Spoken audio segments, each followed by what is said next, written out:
robin merupakan salah satu penjadwalan proses di mana algoritma ini menggilir proses yang ada di antrian. Proses akan mendapatkan jatah sebesar time kuantum. Jika time kuantumnya habis atau proses sudah selesai, CPU akan dialokasikan ke proses berikutnya. Berikut ini adalah contoh pengeksekusian sejumlah proses menggunakan algoritma penjadwalan round robin. Diketahui proses waktu masuk pada P1 dari detik ke 0 dan lama prosesnya 4 detik. Waktu masuk P2 dari detik ke 3 dan lama prosesnya 7 detik. Waktu masuk P3 dari detik ke 5 dan lama prosesnya 3 detik. Waktu masuk P4 dari detik ke 8 dan lama prosesnya 9 detik.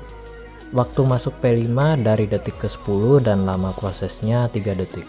Dengan time kuantumnya adalah 5. Proses yang dijalankan pertama kali pastilah dari P1 dan dimulai pada detik ke 0. Proses P1 selesai ketika detik keempat sesuai dengan lama prosesnya. P1 selesai. Setelah itu dilanjutkan oleh P2 dengan lama proses 7 detik. Karena kuantumnya hanya 5 detik, maka proses P2 hanya akan berjalan selama 5 detik dari detik keempat dan akan stop di detik ke-9. Sehingga masih tersisa 2 detik pada proses P2. Setelah itu dilanjutkan oleh P3 dengan lama proses 3 detik. P3 akan mulai dari detik ke-9 dan berhenti pada detik ke-12. P3 selesai. Setelah itu dilanjutkan oleh P4 dengan lama proses 9 detik. Karena kuantumnya hanya 5 detik, maka proses P4 hanya akan berjalan selama 5 detik dari detik ke-12 dan akan stop di detik ke-17. Sehingga masih tersisa 4 detik pada proses P4. Setelah itu dilanjutkan oleh P5 dengan lama proses 3 detik. P5 akan mulai dari detik ke-17 dan berhenti pada detik ke-20. P5 selesai. Apabila sudah mencapai proses terakhir, maka proses yang sebelumnya masih belum selesai akan dijalankan kembali sesuai dengan urutannya tadi. Jadi, proses selanjutnya adalah P2 dengan sisa lama prosesnya 2 detik.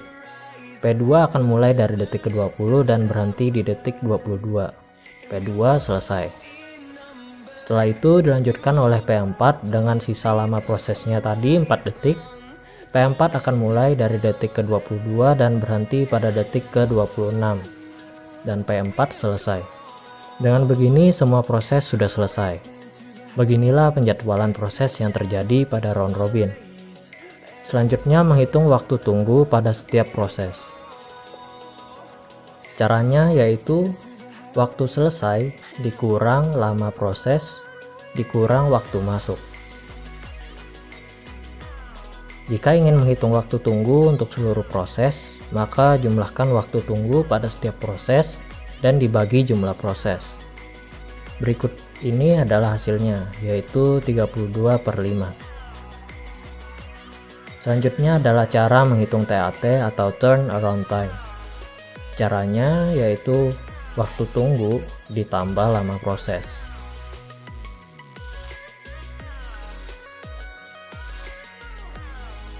Jika ingin menghitung TAT untuk seluruh proses, maka jumlahkan waktu tunggu pada setiap proses dan dibagi jumlah proses.